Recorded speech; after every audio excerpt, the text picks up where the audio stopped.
Hello everyone, final revision में आपका स्वागत है और मैं हूं यश। आज के हमारे लेक्चर में हम साइंस एंड टेक की जो करंट अफेयर की सीरीज़ है उसे आगे बढ़ाएंगे और आज पर्टिकुलर जितने भी टॉपिक्स होते हैं जैसे biotechnology, defence, IT and computers, health आदि से संबंधित अलग अलग topic wise science and technology के करंट अफेयर्स को डिस्कस करेंगे। चलिए तो टाइम ना वेस्ट करते हुए वीडियो स्टार्ट करते हैं। शुरुआत करते हैं national guideline for gene therapy के बारे में। तो हाल ही में भारतीय चिकित्सा अनुसंधान परिषद ICMR ने national guideline for gene therapy product development and clinical trials इसे मंजूरी प्रदान की है। इसके तहत gene therapy advisory and evaluation committee की स्थापना की जाएगी। यह जैविक चिकित्सा अनुसंधान, सरकारी एजेंसियों और अन्य हितधारकों के विभिन्न क्षेत्रों के विशेषज्ञों से मिलकर गठित एक स्वतंत्र निकाय होगा और जीन थेरेपी प्रोडक्ट्स के विकास में संलग्न सभी संस्थानों और इकाइयों के लिए यह अनिवार्य होगा कि वे एक संस्थागत जैव सुरक्षा समिति या इंस्टीट्यूशनल बायोसेफ्टी कमेटी की स्थापना करेंगे और नए जीन थेरेपी प्रोडक्ट्स के विकास से संबंधित अनुसंधान को IBSC मतलब इंस्टीट्यूशनल बायोसेफ्टी कमेटी और नैतिकता समिति से अनुमोदन प्राप्त करने की आवश्यकता होगी। इसके अलावा सभी नैदानिक परीक्षणों को क्लिनिकल ट्रायल रजिस्ट्री इंडिया के साथ पंजीकृत होना होगा। यह सभी क्लिनिकल ट्रायल्स के लिए एक ऑनलाइन पब्लिक रजिस्ट्री सिस्टम है। अब आगे जीन थेरेपी प्रोडक्ट्स के बारे में यदि बात करें तो यह आवश्यक जीन वाली एक जैविक इकाई होती है। इसका यूज़ चिकित्सकीय लाभों में जीनोम के संशोधन के लिए किया जाता है और जीन थेरेपी में इस जीन थेरेपी प्रोडक्ट का यूज़ डिसफंक्शनल डिजीज़ उत्पन्न करने वाले जीन की मरम्मत करने, उसे प्रतिस्थापित करने या उसे निष्क्रिय करने के कार्य में किया जाता है तथा new drug and clinical trial rules 2019 के अनुसार जीन थेरेपी प्रोडक्ट्स को न्यू ड्रग के अंतर्गत रखा गया है। अब यह जो जीन थेरेपी होती है ना, इसे दो प्रकार से वर्गीकृत किया गया है, जिसमें पहली आती है जर्म लाइन या जनन कोशिका जीन थेरेपी।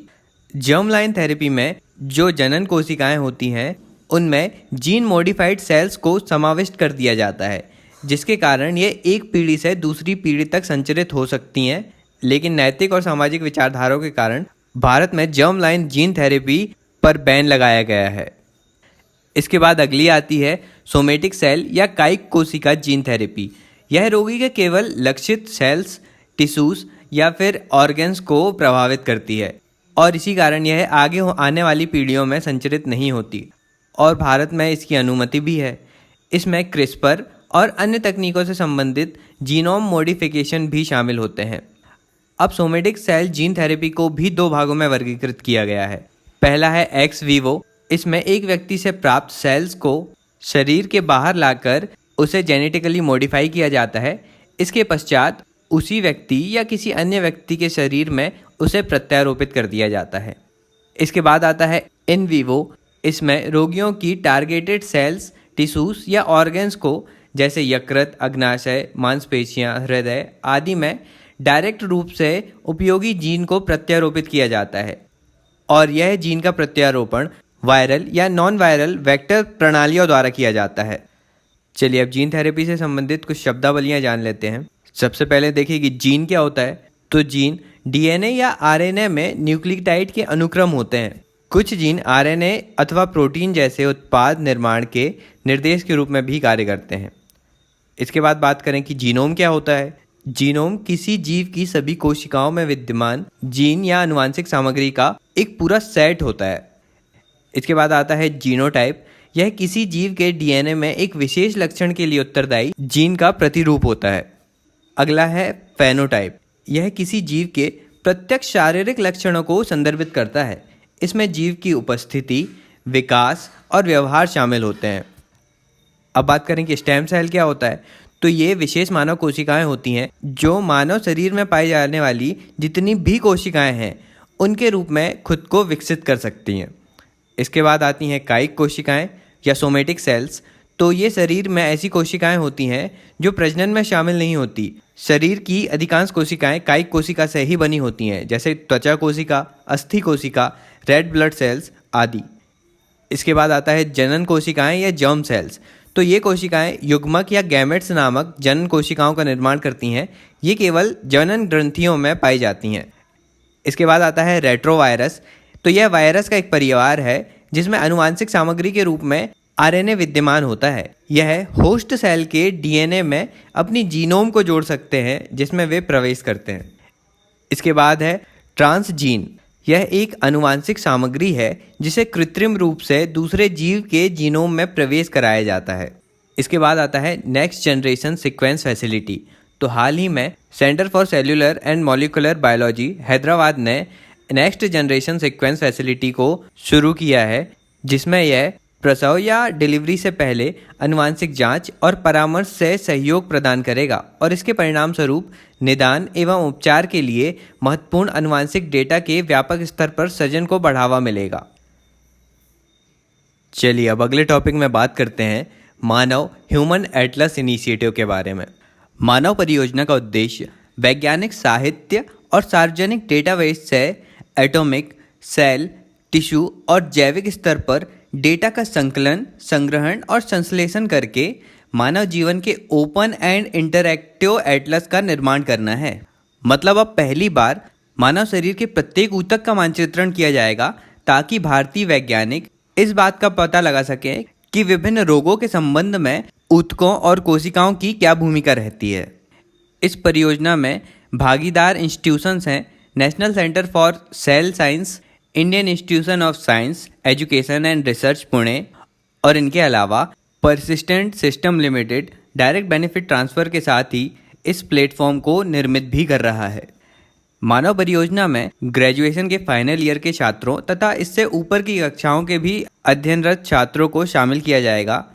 इस परियोजना का उद्देश्य दो अवस्थाओं, सामान्य अवस्था और रोगग्रस्त अवस्था, दोनों में मानव शरीर क्रिया विज्ञान को समझना है और यह जो डाटाबेस होगा यह बीमारी के कारणों का पता लगाने, विशिष्ट मार्गों आदि को समझने में सहायता प्रदान करेगा। चलिए अब इसी से रिलेटेड उम्मीद पहल के बारे में जानते हैं, जो है unique method of management and treatment of inherited disorders. इसमें चिकित्सकों के मध्य आनुवांशिक विकारों के संदर्भ में जागरूकता उत्पन्न करने तथा अस्पताल में आणविक निदान को बढ़ावा देना आदि कार्य शामिल होते हैं। विज्ञान और प्रौद्योगिकी मंत्रालय के बायोटेक्नोलॉजी डिपार्टमेंट की उम्मीद पहल के 3 घटक हैं। पहला, निदान केंद्रों या नेशनल इनहेरिटेड डिजीजेस एडमिनिस्ट्रेशन केंद्रों की स्थापना करना ताकि अस्पतालों में परामर्श, प्रसव पूर्व परीक्षण और निदान, प्रबंधन और बहुविषयक देखरेख आदि प्रदान की जा सके।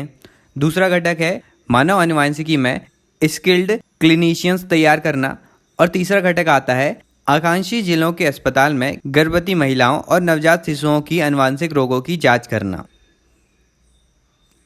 चलिए अब अगले टॉपिक में बात करते हैं जीनोम इंडिया प्रोजेक्ट के बारे में। इस प्रोजेक्ट को IISc बेंगलोर तथा कुछ अन्य IITs के साथ 20 अग्रणी संस्थाओं के माध्यम से चलाया जाएगा और IISc की एक autonomous body centre for brain research इस परियोजना के लिए नोडल कार्यालय होगा। एक ग्रिड निर्माण के लिए इस परियोजना के प्रथम चरण में देश भर से 10,000 लोगों के नमूनों को एकत्रित किया जाएगा, जो एक संदर्भ जीनोम या रेफरेंस जीनोम के विकास को सक्षम बनाएंगे। यह परियोजना भारत में व्यापक स्तर पर जीनोम डेटा के एकत्रण, विश्लेषण, रखरखाव, उपयोग और संचार के क्रम में स्वदेशी क्षमता विकसित करने में सहायता प्रदान करेगी। यह विविध भारतीय जनसंख्या में पाए जाने वाले रोगों और लक्षणों के प्रकार और प्रकृति को समझने में सहायता करेगी ताकि प्रिसीजन मेडिसिन का विकास किया जा सके। इस परियोजना से प्राप्त परिणाम दुर्लभ आनुवांशिकी रोगों का तीव्र और कुशल निदान में सहायता प्रदान करेगी। अब आगे बात करते हैं गोल्डन राइस के बारे में। तो इंटरनेशनल राइस रिसर्च इंस्टीट्यूशन ने अपने सहयोगियों के साथ अपने परिसर में नियंत्रित वातावरण के भीतर गोल्डन राइस की सफलतापूर्वक कृषि की है। गोल्डन राइस चावल की उन किस्मों का एक सामूहिक नाम है जिन्हें विकासशील देशों में विटामिन ए की अल्पता को दूर करने के लिए जेनेटिकली मॉडिफाई किया गया है। यूरोपीय वैज्ञानिकों ने 1990 के लास्ट में गोल्डन राइस की पहली किस्म विकसित की थी और इस गोल्डन राइस में मक्का और बैक्टीरिया मूल के एक अतिरिक्त जीन होते हैं जो साथ मिलकर चावल के दानों में प्रो विटामिन ए या बीटा कैरोटीन का उत्पादन करते हैं और प्रो विटामिन ए के कारण ही इनके दानों का रंग पीला नारंगी होता है, इसीलिए इसे गोल्डन राइस कहा जाता है। लेकिन यह गोल्डन राइस 3 महीने से अधिक अवधि के लिए संग्रहित नहीं किया जा सकता। इस अवधि के बाद यह चावल अपने पोषक तत्वों को खोने लगता है। चलिए, तो अब बायोटेक्नोलॉजी को देखने के बाद बात करेंगे स्पेस टेक्नोलॉजी के बारे में। सबसे पहले देखते हैं इसमें जियोटेल के बारे में। तो हाल ही में चंद्रयान-2 द्वारा जियोटेल से होकर ऑर्बिटर के गुजरने के दौरान चंद्रमा की मृदा में आवेशित कणों का पता लगाया गया। चंद्रयान-2 large area software x-ray spectrometer, यह चंद्रयान-2 का एक उपकरण है जिसे चंद्रमा की मृदा में तत्वों की उपस्थिति का पता लगाने के लिए डिज़ाइन किया गया है। और चंद्रमा की मृदा का बेहतर तरीके से तब अवलोकन किया जा सकता है जब सोलर फ्लेयर चंद्रमा की सतह को रोशन करने के लिए एक्सरे का संबद्ध स्रोत प्रदान करती हैं। और यह जो पर्टिकुलर घटना है, यह तब घटित होती है जब चंद्रमा जियोटेल से होकर गुजरता है। और 29 दिनों में एक बार चंद्रमा लगभग 6 दिनों के लिए जियोटेल में उपस्थित रहता है। अब बात करें कि जियोटेल क्या होता है, तो सूर्य द्वारा सोलर विंड्स का उत्सर्जन किया जाता है, जो कि आवेशित कण जैसे इलेक्ट्रॉन, प्रोटॉन, अल्फा कण आदि की एक सतत धारा होती है। यह कण सूर्य के ऊपरी वायुमंडल, जिसे कोरोना कहा जाता है, उसमें उपस्थित होते हैं। तो सूर्य से जब ये सोलर विंड्स निकलती हैं तो पृथ्वी का भी तो अपना एक चुंबकीय क्षेत्र है, और यही चुंबकीय क्षेत्र इन सोलर विंड्स को बाधित करता है। और इसी कारण पृथ्वी के चारों ओर एक चुंबकीय आवरण का निर्माण होता है जिसे मैग्नेटोस्फीयर कहा जाता है। और जब पृथ्वी सूर्य के पास स्थित होती है तो यह चुंबकीय आवरण या मैग्नेटोस्फीयर संकुचित हो जाता है, जिसका आकार पृथ्वी की त्रिज्या के लगभग 3 से 4 गुना अधिक होता है। और यह जो संकुचित मैग्नेटोस्फीयर है, यह सोलर फ्लेयर्स के कारण संकुचित होकर विपरीत दिशा में एक लॉन्ग टेल के रूप में चंद्रमा की कक्षा से आगे तक विस्तृत हो जाता है। इसी पुच्छल या लॉन्ग टेल वाले आवरण को जियोटेल कहा जाता है। अब अगले टॉपिक में बात करते हैं GSAT-30 के बारे में। यह 3,357 किलोग्राम भार वाला एक संचार उपग्रह है। इसे फ्रेंच गुयाना के कोरू प्रमोशन बेस से प्रक्षेपण यान एरियन 5 VA251 द्वारा भूतुल्यकालिक कक्षा GTO में सफलतापूर्वक प्रमोचित किया गया। और यह GSAT-30 इनसैट 4A सैटेलाइट को रिप्लेस करेगा।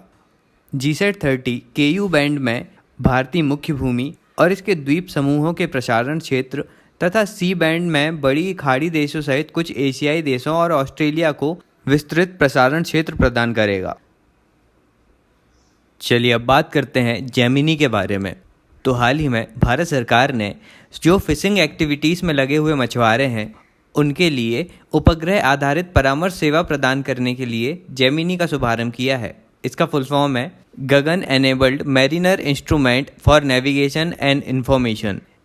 इसमें मछुआरों को आपदा चेतावनी, संभावित मत्स्य क्षेत्र, महासागर स्थिति पूर्वानुमान पर निर्बाध और आपातकालीन जानकारी तथा संचार का प्रसार करने के लिए जेमिनी डिवाइस को विकसित किया गया है। इसे पृथ्वी विज्ञान मंत्रालय के अंतर्गत ऑटोनॉमस बॉडी भारतीय राष्ट्रीय महासागरीय सूचना केंद्र और एयरपोर्ट अथॉरिटी ऑफ इंडिया के सहयोग से विकसित किया गया है। इसके अलावा भारत सरकार ने इनकॉइस मतलब Indian national centre for ocean information services, इसके द्वारा विकसित किए गए पोटेंशियल फिशिंग जोन पूर्वानुमान प्रणाली की शुरुआत की है, जो मछुआरों को 3 दिन पहले ही संभावित मत्स्य क्षेत्र के बारे में परामर्श जारी करेगा। इस परामर्श के माध्यम से फिशिंग में 2 से 5 गुना तक की वृद्धि होगी और सर्च टाइम को भी 30 से 70% तक कम किया जा सकेगा, और जिससे ईंधन की भी बचत होगी। अब आगे बात करते हैं Indian data relay satellite system के बारे में। तो भारत इस वर्ष अंतरिक्ष में Indian data relay satellite system नामक एक नई उपग्रह श्रृंखला स्थापित करने की योजना बना रहा है। और इसका उद्देश्य भारत द्वारा स्वयं के स्पेस टू स्पेस ट्रैकिंग और अपनी अंतरिक्ष परिसंपत्तियों के मध्य संचार स्थापित करना है। IDRSS प्रणाली के अंतर्गत 2 उपग्रहों को जियो स्टेशनरी ऑर्बिट में स्थापित किया जाएगा, जो उपग्रह से उपग्रह संचार स्थापित करने और डेटा ट्रांसफ़र करने को सक्षम बनाएंगे। ये दोनों सैटेलाइट्स लोअर अर्थ ऑर्बिट में उपस्थित सैटेलाइट्स के साथ रियल टाइम इन्फॉर्मेशन को प्रेषित करने के साथ साथ उनसे इन्फॉर्मेशन प्राप्त भी करेंगे। इस प्रणाली का यूज़ गगनयान मिशन के प्रक्षेपण की निगरानी और उनके नियंत्रित मिशन को सुचारू रूप से चलाने के लिए भी किया जाएगा। यह स्पेस डॉकिंग, स्पेस स्टेशन के साथ साथ चंद्रमा, मंगल और शुक्र के दूरस्थ अभियानों में भी महत्वपूर्ण भूमिका निभाएगा। अब स्पेस डॉकिंग क्या होता है? तो यह विशेष रूप से दो अलग अलग लॉन्चिंग व्हीकल को कनेक्ट करने की प्रणाली है। और इसी के साथ भारत अमेरिका, चीन, जापान और यूरोप जैसे देशों की श्रेणी में शामिल हो जाएगा जिनके पास पहले से ही ऐसी DRS प्रणाली उपलब्ध है। अब आगे बात करते हैं कार्टोसैट 3 के बारे में। कार्टोसैट 3 हाई रिजोल्यूशन इमेजिंग क्षमता वाला तीसरी पीढ़ी का उन्नत उपग्रह है। इस मिशन का कार्यकाल 5 वर्ष का है। अगले वर्ष इसी प्रकार से निर्मित कार्टोसैट 3A और 3B नामक उपग्रहों का प्रक्षेपण किया जाएगा। कार्टोसैट उपग्रहों की ऊंचाई सन सिंक्रोनस पोलर ऑर्बिट में 509 किलोमीटर तक की है। और यह जो सन सिंक्रोनस पोलर ऑर्बिट होते हैं, ये ऐसी ध्रुवीय कक्षाएं हैं जहां उपग्रह से देखने पर इन कक्षाओं में पृथ्वी की सतह सदैव प्रकाशित होती है।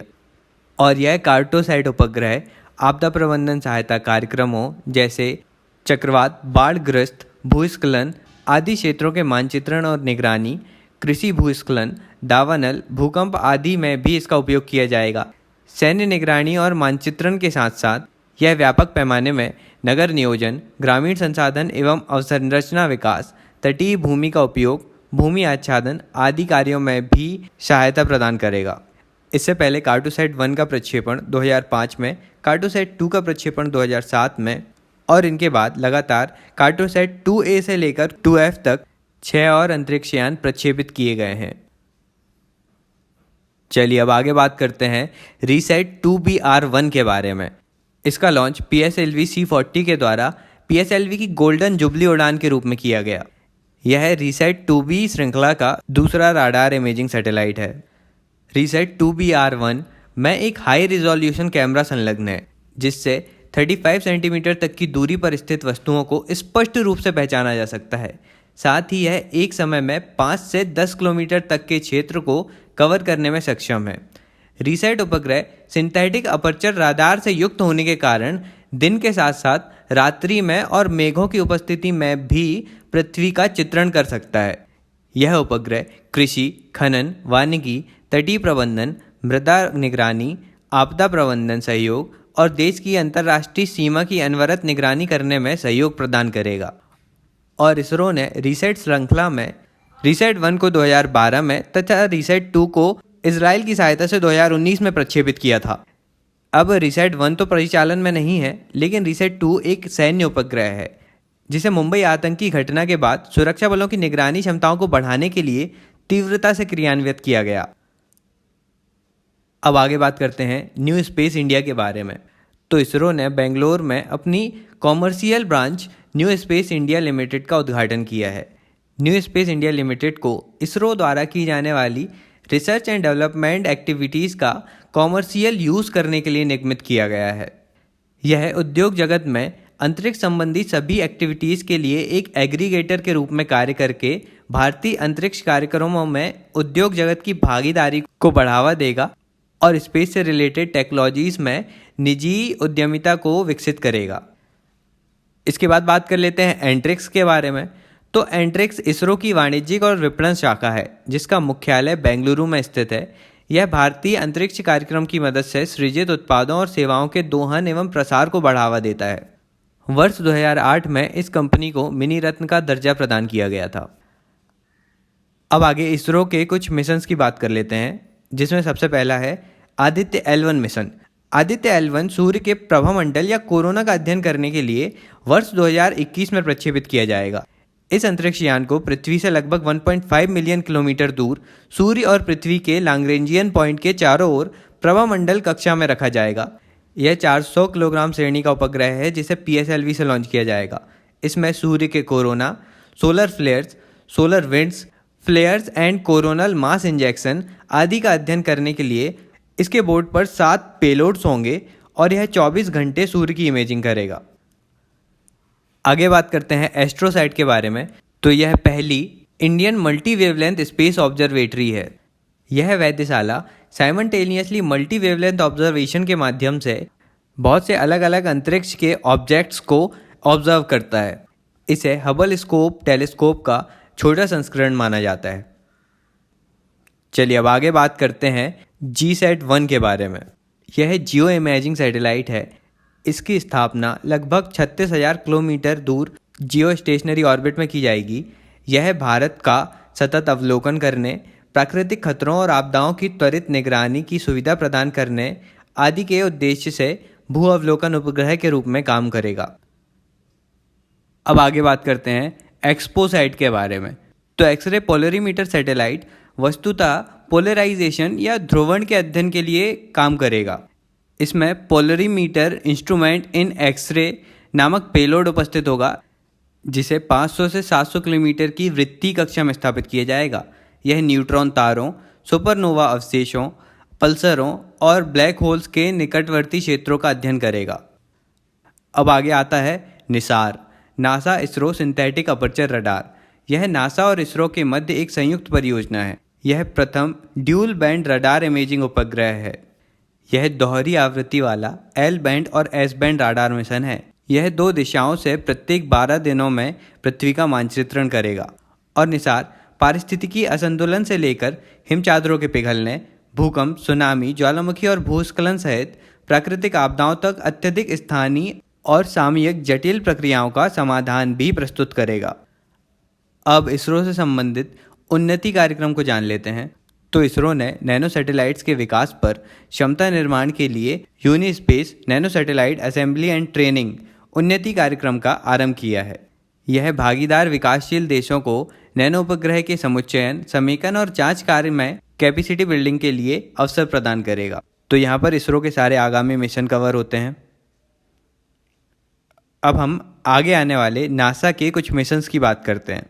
इसमें सबसे पहला है insight mission, interior exploration using seismic investigation, geodesy and heat transport. यह नासा का डिस्कवरी प्रोग्राम का एक भाग है जो मंगल ग्रह की सतह के विस्तृत अध्ययन के लिए समर्पित है। इसमें भूकंप का पता लगाने के लिए सीस्मोमीटर, वायु दाब के मापन के लिए सेंसर, मैग्नेटोमीटर और मंगल ग्रह के तापमान का अध्ययन करने के लिए हीट फ्लो प्रोब का उपयोग किया गया है। चलिए अब बात करते हैं वॉयेजर 2 के बारे में। तो हाल ही में नासा द्वारा अपने वॉयेजर 2 प्रोब में हुई तकनीकी त्रुटि को ठीक किया गया है। 1970 के दशक के उत्तरार्ध में 4 अत्यधिक जटिल अंतरिक्ष यान के उपयोग द्वारा 5 बाह्य ग्रहों की खोज करने के लिए ग्रैंड टूर नामक मूल योजनाओं को प्रतिस्थापित करने की दिशा में 2 अंतरिक्ष यान वॉयेजर 1 और वॉयेजर 2 मिशन को डिज़ाइन किया गया था। यह हमारे सौरमंडल की सीमा का पता लगाने और अध्ययन करने के लिए तैयार किया गया था। यह सौरमंडल के सभी 4 विशाल ग्रहों बृहस्पति, शनि, यूरेनस और नेपच्यून का अध्ययन करने वाला एकमात्र अंतरिक्ष यान है। वॉयेजर एक आइसोटोप थर्मोइलेक्ट्रिक जनरेटर से अपनी ऊर्जा प्राप्त करता है, जो एक रेडियोधर्मी पदार्थ के क्षरण से प्राप्त ऊष्मा को विद्युत में परिवर्तित करने का कार्य करता है। अब आगे बात करते हैं ड्रैगन फ्लाई मिशन के बारे में। नासा ने शनि ग्रह के सबसे बड़े चंद्रमा टाइटन के लिए ड्रैगन फ्लाई मिशन की योजना बनाई है। ड्रैगन फ्लाई का नासा के न्यू फ्रंटियर्स कार्यक्रम के भाग के रूप में चयन किया गया है, जिसका उद्देश्य यह समझना है कि केमिस्ट्री ने किस प्रकार बायोलॉजी का मार्ग प्रशस्त किया है। इस कार्यक्रम में प्लूटो और कुइपर बेल्ट के लिए न्यू होराइजन मिशन, बृहस्पति के लिए जूनो मिशन, क्षुद्र ग्रह बेन्नु के लिए ओसिरिस रेक्स मिशन आदि शामिल होते हैं। अब आगे बात करते हैं पंच मिशन के बारे में, जिसका फुल फॉर्म है polarimeter to unify the corona and heliosphere. PUNCH mission सूर्य के बाह्य कोरोना के क्षेत्रों का मानचित्रण करने के लिए इसे वर्ष 2022 में प्रक्षेपित करने की संभावना है। यह सूर्य के बाह्य कोरोना से सौर्य पवनों के माध्यम से इंटरप्लेनेटरी क्षेत्रों में होने वाले कणों के संक्रमण के अध्ययन पर केंद्रित होगा। आगे आता है स्नो एक्स। यह वर्ष 2016-17 के दौरान नासा द्वारा प्रारंभ किया गया पंचवर्षीय कार्यक्रम है। इसका उद्देश्य प्रत्येक शीत ऋतु में हिमपात से प्राप्त होने वाले जल की मात्रा और वसंत ऋतु में हिम के पिघलने के उपरांत शेष उपलब्ध जल की मात्रा का आकलन करना है। आगे आता है स्टार लाइनर। यह एक स्पेस कैप्सूल है जिसे अंतरिक्ष यात्रियों को अंतर्राष्ट्रीय अंतरिक्ष स्टेशन तक पहुंचाने के लिए निर्मित किया गया है। इस कैप्सूल को बोइंग द्वारा निर्मित और नासा द्वारा लॉन्च किया गया है। अब आगे बात करते हैं सोलर ऑर्बिटर मिशन के बारे में। यह मिशन सोलर और हेलियोस्फेरिक फिजिक्स पर केंद्रित होगा, जो कि यूरोपीय स्पेस एजेंसी और नासा का एक संयुक्त मिशन है। यह ग्रहों के विकास, जीवन उद्भव, सौरमंडल की कार्य प्रणाली और ब्रह्मांड की उत्पत्ति तथा ब्रह्मांड में कार्य करने की मूलभूत भौतिकी का अध्ययन करेगा। अब आगे सौर मंडल के रहस्य का अध्ययन करने के लिए जो नासा के 4 संभावित मिशन हैं उन्हें जान लेते हैं। पहला है डा विंसी प्लस, जो शुक्र ग्रह के वायुमंडल का विश्लेषण करेगा। दूसरा IVO मतलब लो वॉल्केनो ऑब्जर्वर, यह बृहस्पति ग्रह के चंद्रमा एलो के अन्वेषण के लिए नासा का एक प्रस्तावित मिशन है। फिर तीसरा आता है ट्राइडेंट, इसका उद्देश्य नेपच्यून के बर्फीले चंद्रमा ट्राइटन का पता लगाना है। फिर फोर्थ आता है वेरिटास, जो कि शुक्र ग्रह की सतह का मानचित्रण करेगा। चलिए अब आगे कुछ अन्य अंतरिक्ष कार्यक्रमों की बात कर लें, जिसमें सबसे पहले बात करते हैं रावण 1 के बारे में। यह श्रीलंका द्वारा स्वदेशी रूप से डिज़ाइन और विकसित किया गया एक क्यू उपग्रह या नैनो उपग्रह का एक प्रकार है, जिसे जापानी एरोस्पेस एंड एक्सप्लोरेशन के स्वामित्व वाले किबो एक्सपेरिमेंट मॉड्यूल के उपयोग से कक्षा में स्थापित किया गया है। अब बात करते हैं स्पेक्ट्र RG के बारे में। यह एक ऑल स्काई सर्वे सैटेलाइट है, जो कि रशियन स्पेस एजेंसी कॉस्मोस और जर्मनी स्पेस एजेंसी DLR इनकी संयुक्त परियोजना है। अब बात करते हैं स्काई बोट F850 के बारे में।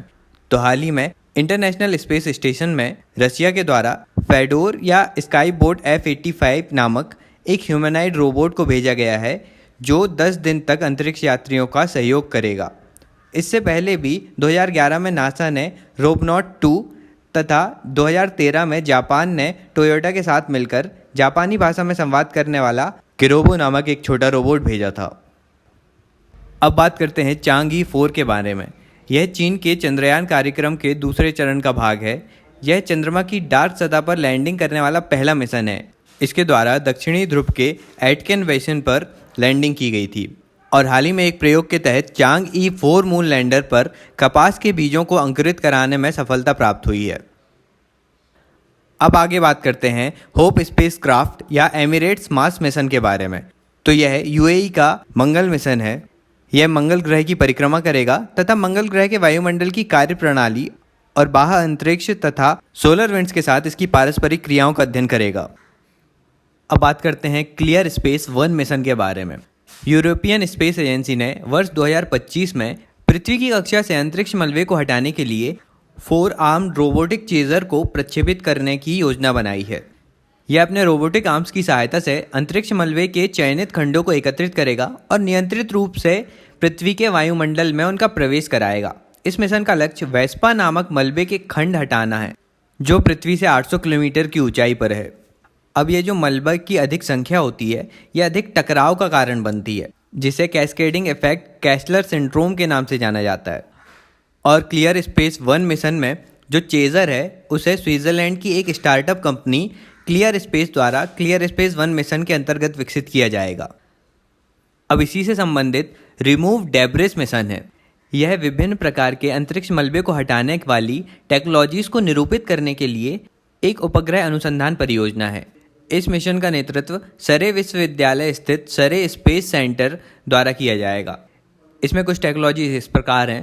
पहला नेट कैप्चर, इसमें एक नेट शामिल होगा जिसे टारगेटेड क्यूब सेट पर तैनात किया जाएगा। दूसरा हार्पून कैप्चर, इसे रिप्रेजेंटेटिव सैटेलाइट पैनल मटेरियल से निर्मित एक लक्षित प्लेट पर लॉन्च किया जाएगा। तीसरा विजन आधारित नेविगेशन, इसमें कैमरा और लिडार का उपयोग करते हुए प्रोसेसिंग के लिए यह प्लेटफॉर्म मलबे से संबंधित डेटा को पृथ्वी पर वापस भेजेगा। फिर चौथा है डीऑर्बिटिंग प्रक्रिया। जैसे ही यह पृथ्वी के वायुमंडल में प्रवेश करता है, अंतरिक्ष यान का स्वतः दहन हो जाएगा और कोई भी मलबा शेष नहीं रहेगा। अब बात करते हैं हायाबुसा 2 के बारे में। यह जापान का एक अंतरिक्ष यान है जो क्षुद्रग्रह नमूनों को संग्रहित करेगा। इसे जून 2018 में क्षुद्रग्रह रयुगु पर लैंड कराया गया था और हाल ही में इसकी पृथ्वी पर वापसी की यात्रा प्रारंभ हो गई है। चलिए अब इनके अलावा कुछ अन्य तथ्यों की भी बात करते हैं, जिसमें देखते हैं 30 मीटर टेलीस्कोप क्या है।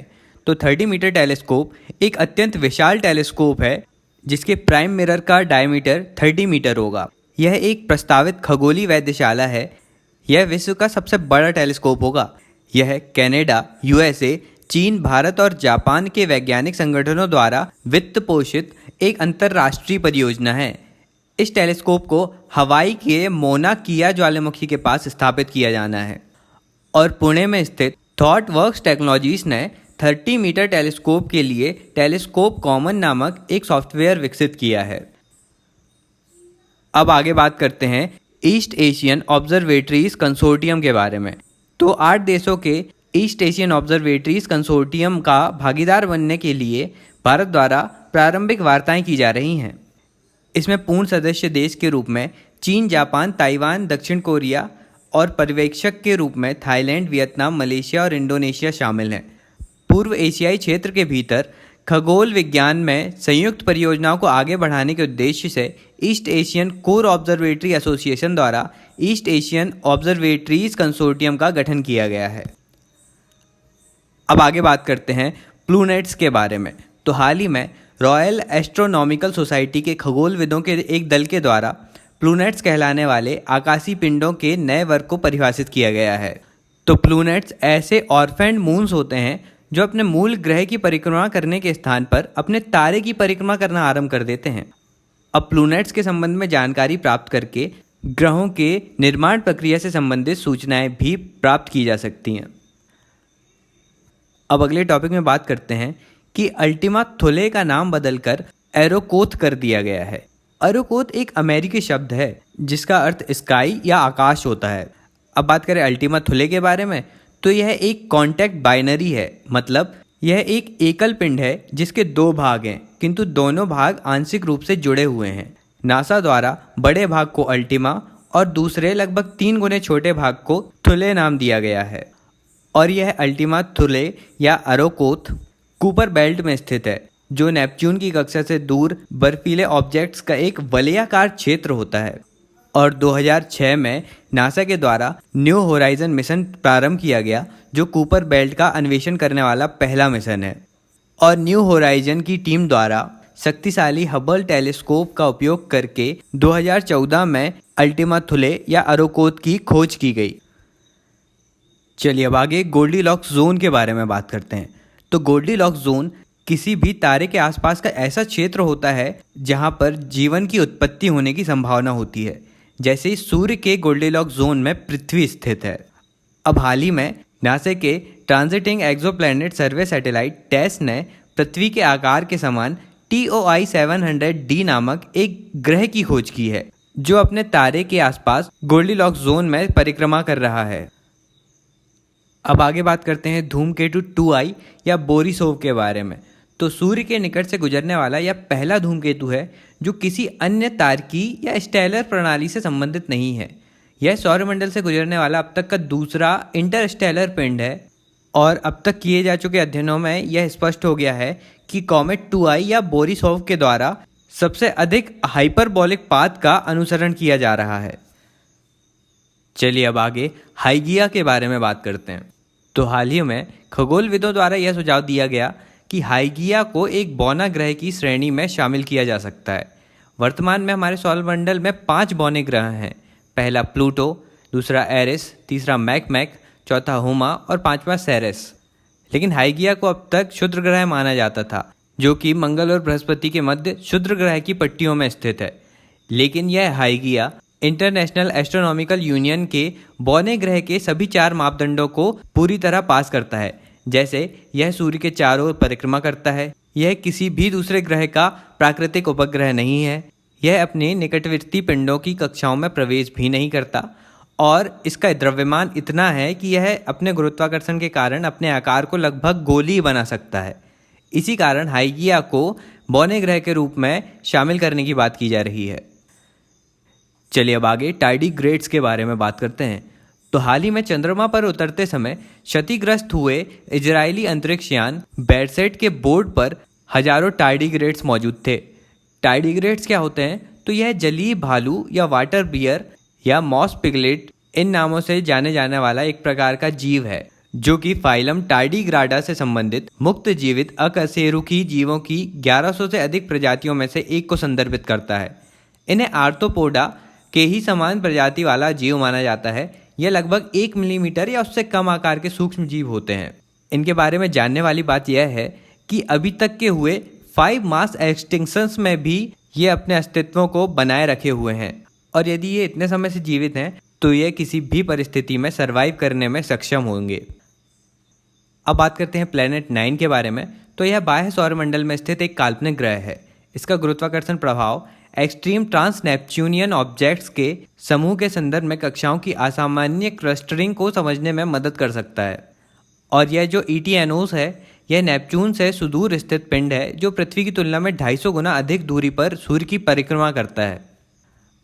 अब इसके बाद अगला टॉपिक है कि एक्सोप्लैनेट K2-18b पर जल की खोज की गई है। तो K2-18b के बारे में जानें तो यह एक ग्रह है जो तारे K2-18 के आसपास परिक्रमा करता है। इसे सुपर अर्थ भी कहा जाता है। इसका द्रव्यमान पृथ्वी के द्रव्यमान का 8 गुना है और इसमें जलवाष्प के साथ साथ वायुमंडल में हाइड्रोजन और हीलियम की उपस्थिति के भी संकेत प्राप्त हुए हैं। अब आगे बात करते हैं 2020 CD3 के बारे में। तो यह पृथ्वी की परिक्रमा करने वाला एक छोटा पिंड है जिसे मिनी मून या द्वितीय चंद्रमा भी कहा जाता है। यह वास्तव में एक क्षुद्र ग्रह है जिसका आकार एक कार के समान होता है। इसका व्यास लगभग 1.9 से 3.5 मीटर है। लेकिन हमारे चंद्रमा के विपरीत यह मिनी मून अस्थायी प्रकृति का होता है। यह अंततः पृथ्वी की कक्षा से मुक्त होकर दूर स्थापित हो जाता है। अब बात करते हैं स्टार डस्ट के बारे में। तो यह पृथ्वी पर पाया गया अब तक का सबसे पुराना ठोस पदार्थ है। इसे लगभग 50 वर्ष पूर्व ऑस्ट्रेलिया में गिरे एक उल्का पिंड में पाया गया था। यह लगभग 5 से 7 बिलियन वर्ष प्राचीन है। मतलब यह सूर्य जो कि 4.6 बिलियन वर्ष पुराना है उससे भी पहले का ठोस पदार्थ है। अब आगे देखते हैं कि सुपर जायंट स्टार बेटलग्यूज क्या होता है। तो नक्षत्र ओरियन में स्थित बेटलग्यूज एक रेड जायंट स्टार है जो सूर्य से भी 20 गुना अधिक बड़ा है। चलिए, तो अब इसी पॉइंट पर हमारे स्पेस साइंस से रिलेटेड सारे करंट अफेयर्स के टॉपिक भी कवर हो जाते हैं और हम इस वीडियो को यहीं रोकते हैं। अगले वीडियो में मिलेंगे तो शुरुआत करेंगे इंफॉर्मेशन टेक्नोलॉजी एंड कंप्यूटर से संबंधित करंट अफेयर्स की और डिफेंस रिलेटेड टॉपिक्स को भी कवर करेंगे। तो उन सब वीडियोस की अपडेट पाने के लिए यदि आप सभी ने अभी भी चैनल सब्सक्राइब नहीं किया है तो चैनल को सब्सक्राइब ज़रूर करें और यह वीडियो पसंद आया तो वीडियो को लाइक ज़रूर करें और दोस्तों के साथ शेयर भी करें। चलिए, तो मिलते हैं अगली वीडियो में एक नए टॉपिक के साथ। Thank you so much for listening.